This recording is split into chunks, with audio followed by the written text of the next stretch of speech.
Ya saudara, tiada manusia yang sempurna, tapi tentu siapapun tak mau memilih hidup dengan keterbatasan. Orang tua bisa merasa pilu menghadapi kenyataan bahwa sang buah hati memiliki gangguan indera pendengaran. Namun hal ini justru memotivasi seorang ibu untuk menolong mereka yang bernasib serupa dengan menjadi terapis tunarungu. Berikut kami hadirkan liputannya untuk Anda. Keseharian keluarga kecil, keakraban antara ibu dan anak perempuannya. San Wirakusuma atau Sansan tak pernah mau melewatkan sedetik pun perkembangan putri satu-satunya Gwen.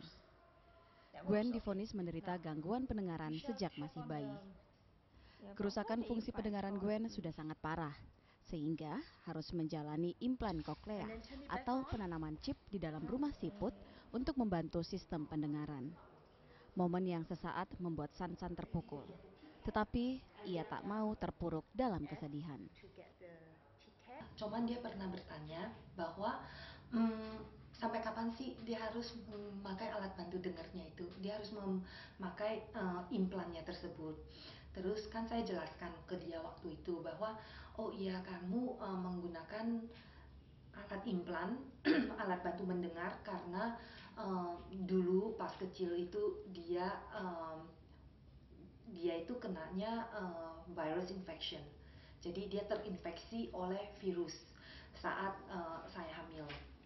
Dan saya jelaskan itu ke dia dan dia mengerti. Terus dia bertanya lagi, terus kan sekarang sudah sehat, sudah nggak ada virusnya. Terus kapan dong nggak perlu pakai alat lagi gitu. Jadi kemudian saya jelaskan lagi ke Gwen bahwa kalau kerusakan untuk di pendengaran, once affected itu tidak akan bisa disembuhkan lagi gitu, karena sistem pendengarannya telah terinfeksi dengan virus tersebut. Semangat agar sang buah hati bisa hidup layaknya anak normal membuat Sansan terus menggali informasi demi kesembuhan Gwen. Hingga akhirnya ia pun memutuskan untuk menempuh jalur pendidikan formal spesialis gangguan pendengaran. 12 tahun berlalu, keberhasilannya mengawal pertumbuhan gen ia bagi kepada orang lain. Sejak tahun 2004, Sansan mendirikan Gema Indonesia, sekolah khusus terapi tunarungu. Karena di metode habilitasi mendengar tersebut, yang kita stimulasikan adalah pendengaran. Jadi saat pengajaran, si anak tidak boleh membaca bibir, tapi dia harus menggunakan sisa pendengarannya. Ratusan orang tua sudah berhasil ditolong oleh Sansan dalam menumbuhkan semangat agar anaknya tetap hidup normal. Setelah mengikuti terapi tunarungu, rata-rata merasakan perkembangan kemampuan anaknya dalam berkomunikasi. Istilahnya kita orang tua hidup berapa lama sih? Jadi saya pengen dia itu pada saat event saya nanti sudah tidak bisa dampingin, dia bisa mandiri di masyarakat, dia bisa berbaur dengan masyarakat umum. Keterbatasan fisik pada anak bukan berarti kehilangan kesempatan untuk merasakan hidup normal. Prinsip yang kini dipegang teguh oleh Sansan dan berhasil menumbuhkan sikap positif pada sesama. Naura Mustika, Ibnu Hadi, Kompas, Jakarta. Saudara, tidak mudah bagi orang tua ketika pertama kali mendapati bahwa anaknya lahir dengan kebutuhan khusus dan memiliki kemampuan yang berbeda dengan anak-anak umumnya. Bagaimana perjuangan seorang ibu agar anaknya yang terlahir tunarungu bisa hidup senormal mungkin? Nah, perjalanan anak tunarungu menuju dunia mendengar ini sudah dituangkan ke dalam sebuah buku berjudul I Cannot Hear yang ditulis Feby Indirani dan San Wirakusuma. Buku ini juga sempat meraih penghargaan Anugerah Pembaca Indonesia 2010 sebagai buku terbaik pilihan pembaca untuk kategori non-fiksi. Dan bersama kita telah hadir terapis tunarungu yang tadi kita saksikan liputannya. Dan inilah ada Feby Indirani, penulis I Cannot Hear ya. Selamat pagi Mbak Feby. Juga ada Gwendolyn. Morning Gwen. Ya, dan juga ada Mbak San Wirakusuma. Selamat pagi Mbak. Ya, ini menarik sekali, ada inspirasi buat kita semua begitu ya Mbak. Nah, untuk Feby dulu deh pertama. Seperti apa sih pertama sampai akhirnya bisa menuliskan buku ini dan apa yang ingin diungkapkan dalam buku ini Feby? Kalau dari saya sebetulnya awalnya memang saya belum pernah mengetahui lebih banyak ya tentang dunia tunarungu, tapi satu saat diperkenalkan oleh penerbit dengan Mbak Sansan dan saya memang tertarik karena kemudian oh ternyata saya baru tersadar juga bahwa ternyata saya selama ini cukup abai dengan isu-isu tunarungu misalnya di sekitar saya, isu-isu tentang kaum difabel, katakanlah seperti itu. Dan ternyata bahwa sedikitnya 5.000 orang anak di Indonesia itu terlahir tunarungu. Nah, itu kan suatu fakta yang sebetulnya cukup memprihatinkan gitu. Tapi kemudian yang ingin saya bagikan adalah bagaimana supaya supaya masyarakat juga lebih lebih concern gitu, lebih peduli lagi, dan kemudian juga lebih bersyukur gitu. Lebih bersyukur itu caranya juga dengan caring itu tadi, dan apapun yang bisa kita lakukan untuk isu-isu tunarungu pada khususnya maupun isu-isu difabel itu bisa kita perbuat lah apapun itu gitu. Nah, kalau kita baca nih, Feby, kalau kita baca ini cara bertuturnya sangat ringan gitu dan mudah dipahami dan juga sangat menyentuh begitu. Apa sih yang kemudian dilakukan sehingga bisa menghasilkan buku seperti ini? Apakah melakukan sebelumnya survei dulu atau kemudian juga partisipatif gitu, kepada Gwen gitu, melakukan sehari-hari seperti apa sih aktivitasnya atau bagaimana? Proses penulisan buku itu cukup lama ya Mbak ya. Kita bekerja sama gitu ya selama lebih dari 8 bulan. Nah, sebelumnya adalah saya melakukan wawancara mendalam kepada Mbak Sansan, juga kepada keluarga Mbak Sansan, dan setelah itu kemudian yang dilakukan adalah saya meminta Mbak Sansan untuk menulis semacam diary gitu. Jadi karena kan tidak mudah untuk memanggil kembali ingatan-ingatan yang sudah mungkin 12 tahun, 10 sampai 11 tahun yang lalu ketika Gwen belum lahir, misalnya seperti itu. Dengan menulis itu kemudian menulis diary itu kan juga artinya tidak perlu takut salah. Hanya yang penting diungkapkan saja semuanya. Nah, dalam proses itu akhirnya justru lebih banyak memori yang tergali gitu, dan itu mungkin salah satu yang menyebabkan buku ini menurut beberapa orang, menurut sebagian pembacanya mungkin terasa lebih hidup juga gitu. Dan buku ini mengambil sudut pandang orang pertama, yaitu sudut pandang dari Mbak Sansan seperti itu. Ya, Mbak San Wirakusuma atau kita akrab panggil Mbak Sansan ya. Ini kan pengalaman hidup yang tidak mudah gitu ketika mengetahui bahwa Gwen terlahir dengan difabilitas begitu Mbak. Nah, ketika mengetahui itu bagaimana perasaannya waktu itu Mbak? Rasanya waktu itu shock berat ya, karena kita di keluarga tidak pernah ada yang mengalami masalah gangguan pendengaran.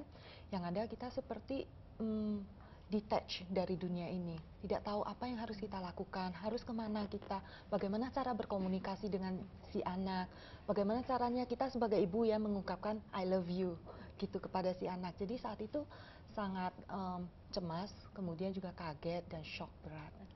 Lalu apa yang kemudian dilakukan ketika mengetahui itu? Apa yang kita lakukan adalah kita dari dokter ke dokter, kita cari dari first opinion, second opinion, sampai akhirnya kita mencoba dengan alat bantu mendengar untuk Gwen selama lebih dari 6 bulan. Kemudian karena alat bantu mendengar tidak mencukupi dan tidak membantu, akhirnya Gwen diimplan dengan cochlea implant. Kemana saja upaya pengobatan dilakukan Mbak saat itu sampai akhirnya memutuskan untuk melakukan implan saja koklea begitu?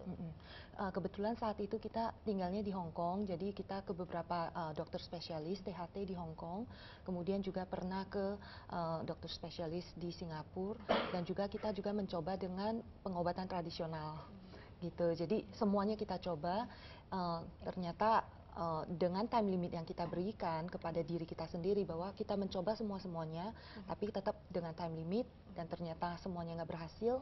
Terakhir kita jalankan cochlea implant. Ya kan banyak orang tua yang tidak sadar bahwa putrinya atau putranya mengalami difabilitas gitu misalnya. Nah, apa yang pertama kali membuat Mbak Sansan sadar akhirnya waktu itu bahwa Gwen tidak bisa mendengar? Ciri-cirinya apa Mbak? Ciri-cirinya yaitu pertama kali itu waktu itu di Hong Kong ada typhoon. Jadi waktu itu Gwen sekitar berusia 5-6 bulan. Nah, ada typhoon dan kebetulan tempat tidurnya Gwen itu di samping jendela. Kita aja yang lebih jauh dari jendela, itu kita nggak bisa tidur malam karena digoncang terus kan jendelanya. Nah, yang ada Gwen lelap. Nah, saat itu saya pernah tanya ke dokter anaknya, kapan sih anak-anak itu dites pendengaran, dan menurut dokter anak-anak dites pendengaran di usia 6 bulan. Jadi saat usia 6 bulan dites secara konvensional, dikasih bunyi-bunyian, dan ternyata Gwen memang tidak respon terhadap suara gitu. Ya, kalau kemudian kita coba sapa Gwen dulu ya. Hai Gwen, how are you? Okay. Where do you go to school? I go to Jakarta International School. Oh, okay. What level? Which grade? Which grade? I mean grade 6. Yeah. What class right now you in? Sixth grade. Yeah. Okay. Have you read this book? Some of it. How do you think about this book? It's about you. I know, but I think it's okay. Okay. Actually. Ya. Ya, nanti akan kita lanjutkan obrolan kita dengan Gwen, Feby dan juga Mbak Sansan ya. Tetaplah bersama Kompas Pagi. Kompas Pagi akan tetap kembali hadir dengan dialog yang lebih seru. Saya jeda pariwara berikut ini.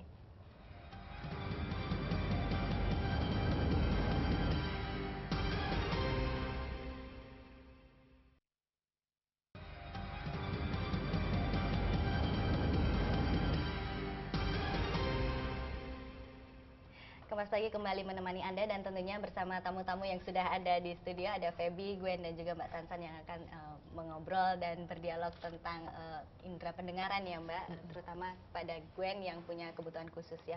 Nah, hey Gwen, I read your book and I see your drawing here. So, I can see that you love drawing. Did you? Yeah. You love drawing? Yeah. What kind of drawing you usually do in school, like sketch or something? I usually draw manga. Oh, manga. Okay. You want to show? Do you want to show to the audience your drawing? You can show. Oh, you can show your drawing. So I want to show you some of my drawings. Oh. So, for example, this is a magician girl. Okay. And then I wanted to show this drawing of Okay. of that I made of my mom, Mhm. and I called it Dragon Ear Hair Sansan because she can sometimes be really annoying. Oh, it represents your mom. Representation of your mommy. Dragon-eared hair Sansan. So why you draw your mommy as a dragon-eared hair Sansan? Because she's sometimes really annoying. Oh, she likes to yell at you. No, I'm not always that annoying, right? But you are. Okay. So yeah, these are some of my drawings. So I hope you like it. Okay, which one is your favorite? You can Which show is my us. favorite? I think it's this one. Yeah. You can tell us why that become your favorite. I think it's cute anyway. Oke, cute. Oke. Ya, Mbak Sansan, kita lihat Gwen ini sangat berbakat ya, meskipun ada keterbatasan, tapi Sansan, Gwen tetap bisa menggambar dengan baik. Juga prestasi di sekolah bagaimana, Mbak? Secara akademis prestasinya cukup bagus. Kemarin baru penerimaan rapor, semuanya itu sih dia dapat grade A kecuali math, math dapatnya B. Tapi ya kita cukup senang lama. Maksudnya semuanya itu di atas rata-rata gitu. Ya. Kalau kita lihat ini bahwa perlu ada pendidikan untuk anak-anak berkebutuhan khusus gitu ya, yang Mbak Sansan sekarang geluti gitu. Bagaimana Mbak bisa share dengan kami? Seperti apa yang dilakukan seharusnya bagi orang tua?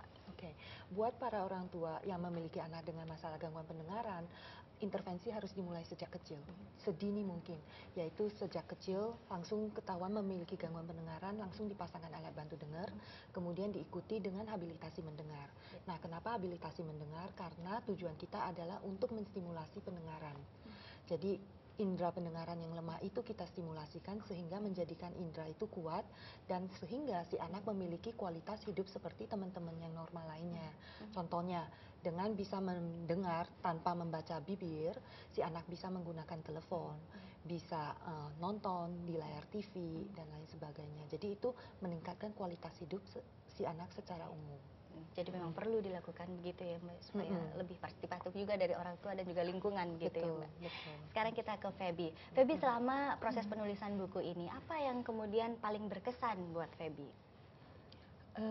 Pertama adalah bagaimana keluarga atau Mbak Sansan sendiri sebagai ibu ya, kemudian yang bangkit dari kesedihannya dan menciptakan keajaiban itu gitu. Jadi mungkin awalnya kan sempat ada penyangkalan ya seperti itu, tapi kemudian begitu bangkit dan langsung berbuat sesuatu gitu. Nah, buat saya itu sesuatu yang bisa menginspirasi bagi orang lain, bagi orang tua yang mungkin mengalami kondisi yang serupa gitu. Bagaimana kita tidak bisa berlarut-larut terlalu lama ya dalam penyangkalan dan dalam kesedihan, ya langsung apa yang harus dilakukan, what next gitu ya.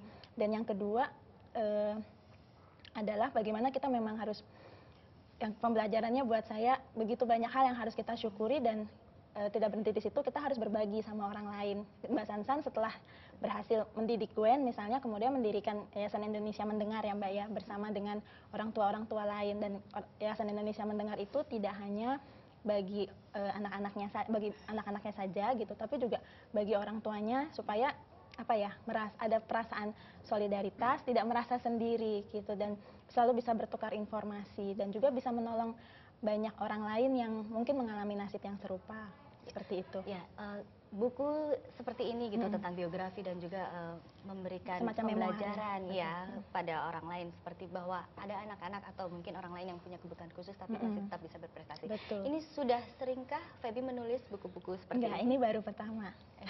Biasanya yang Feby tulis apa saja? Ada beberapa, ada fiksi, ada non fiksi seperti itu. Ini kategorinya masuk non fiksi, tapi ditulis secara novel seperti itu. Ya Mbak Sansan, kembali lagi ke Mbak Sansan. Kalau kita lihat Gwen ini kan sangat sehat ya. Orang tidak akan menyangka kalau Gwen ini punya kebutuhan khusus begitu ya. Nah, apa yang dilakukan kemudian ketika seseorang tahu bahwa anaknya punya kebutuhan khusus, terus kemudian Mbak Sansan memutuskan untuk melakukan implan koklea. Step-step seperti apa sih langkahnya yang dilakukan Mbak? Terutama untuk masalah gangguan pendengaran, stepnya yang pertama yaitu pemasangan alat bantu dengar, diikuti dengan habilitasi mendengar, dan ternyata kalau dengan pemasangan alat bantu mendengar kurang cukup untuk membantu pendengaran tersebut sampai ke yang kita namakan speech spectrum, berarti si anak harus mendapatkan teknologi selanjutnya yaitu cochlear implant. Nah, setelah mendapatkan cochlear implant itu juga bukan berarti masalah sudah selesai. Jadi itu baru langkah awal.